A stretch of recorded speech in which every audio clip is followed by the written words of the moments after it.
అందరికీ నమస్కారం. Epic story లైన్స్‌కు స్వాగతం. బేతాళ కథలలోని 17వ కథ వరుస క్రమము, బంధుత్వము. విక్రమార్క పూర్వం ఒక గ్రామంలో ఒక రైతుండేవాడు. అతడు మిక్కిలి సహాయ స్వభావము కలవాడు.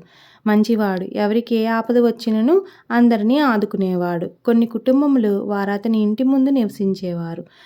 అతనికొక్కడే కుమారుడు. రైతు ఒకనాడు పొలంలో సేద్యం చేయుచూ పనుల ఒత్తిడి వలన మధ్యాహ్న భోజనానికి రాలేకపోయాడు. పొలమునకే భోజనం పంపుడని తన వారిని ఆదేశించాడు. మధ్యాహ్న సమయానికి అత్లా కోడళ్ళిద్దరూ ఆహారమును తీసుకొని పొలమునకు పోయారు.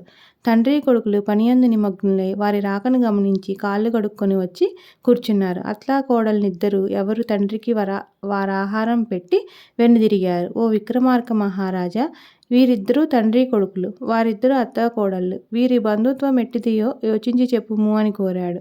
విక్రమార్క చిరునవ్వు నవ్వి, బేతాళ, ఆ రైతు కొడుకు కంటే పెద్దదైన కూతురు ఉంది.